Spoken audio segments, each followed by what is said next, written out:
Hey guys, today I'm going to be reading Alice in Wonderland, Chapter 3, A Caucus Race and a Long Tail.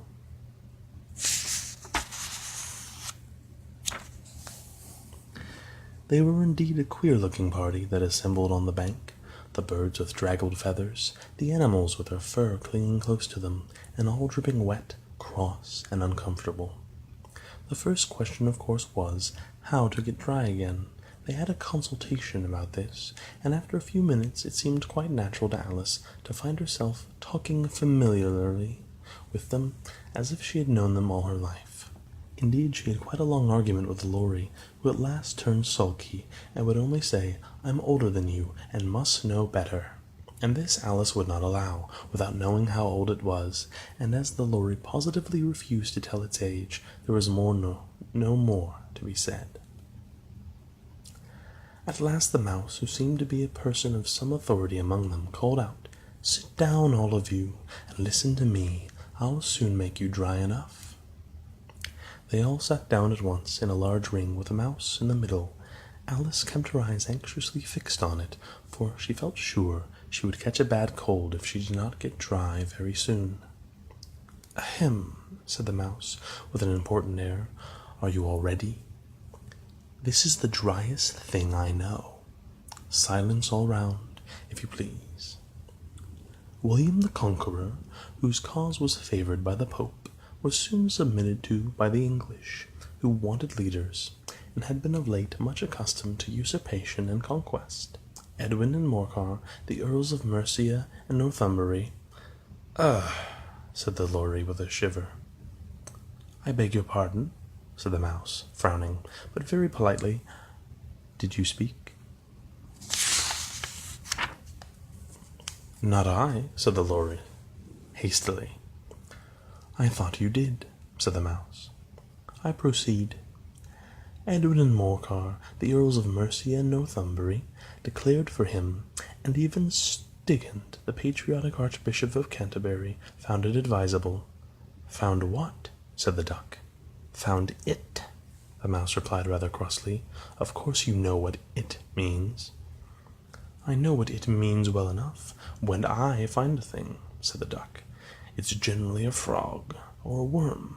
The question is, what did the Archbishop find?"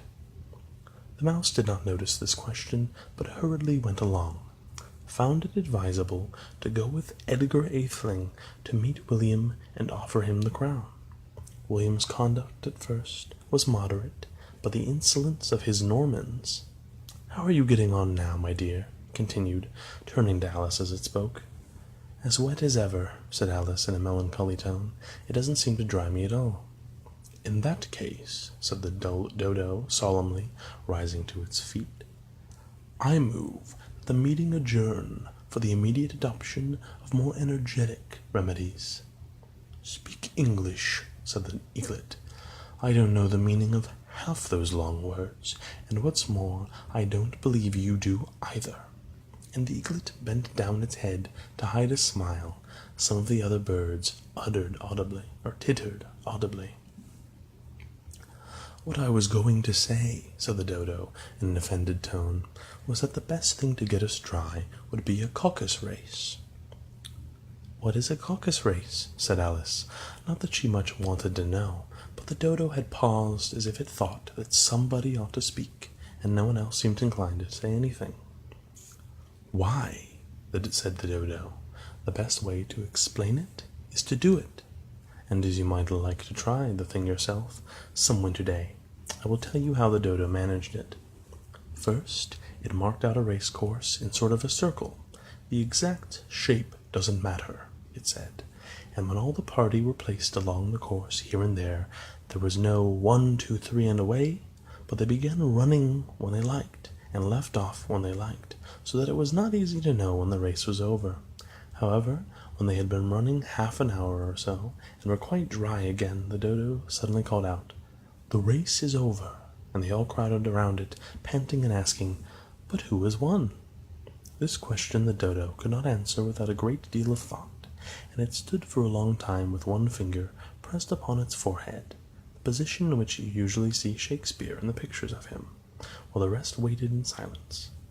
At last the dodo said, "Everybody has won, and all must have prizes." "But who is to give the prizes?" quite a chorus of voices asked.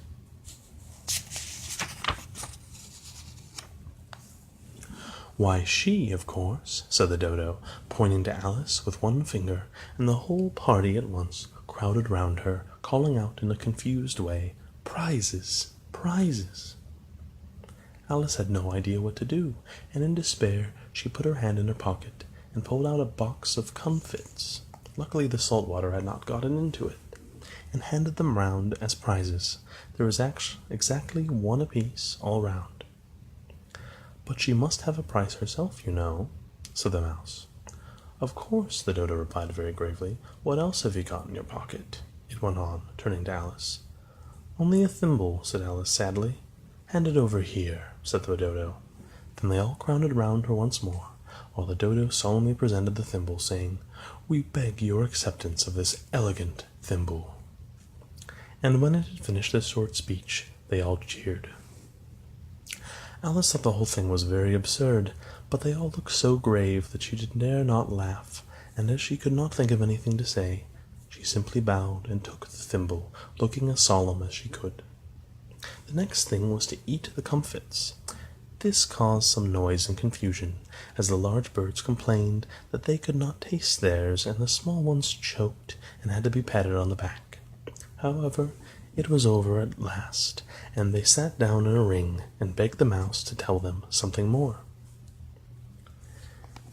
"You promised to tell me your history, you know," said Alice.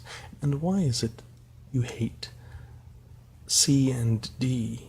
she added in a whisper, half afraid he would be offended again.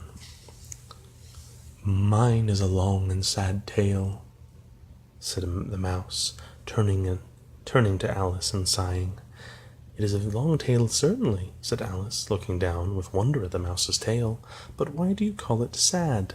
And she kept on puzzling about it while the mouse was speaking, so that her idea of the tale was something like this. Fury said to a mouse that he met in the house, "Let us both go to law. I will prosecute you. Come, I'll take no denial. We must have the trial, for really this morning I've nothing to do," said the mouse to the cur. "Such a trial, dear sir, with no jury or judge, would be wasting our breath." "I'll be judge, I'll be jury," said cunning old Fury.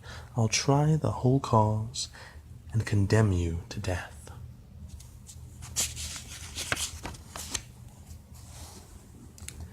"You are not attending," said the mouse to Alice, severely. "What are you thinking of?"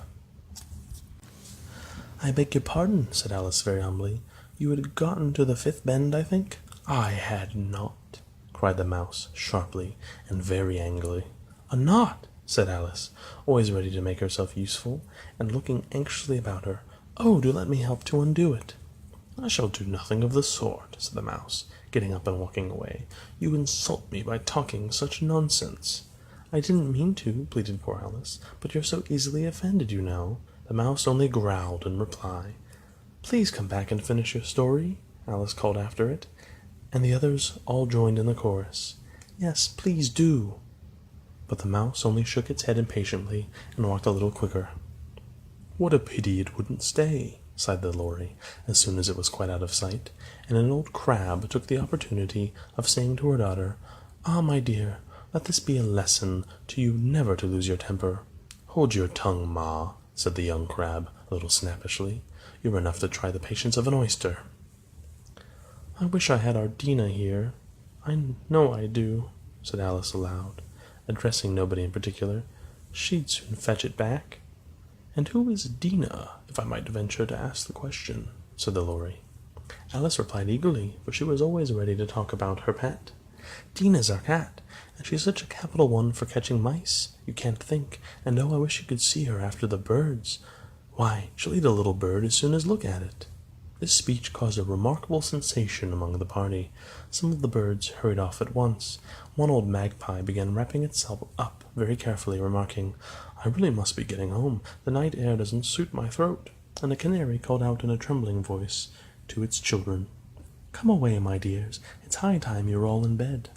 On various pretexts they all moved off, and Alice was soon left alone.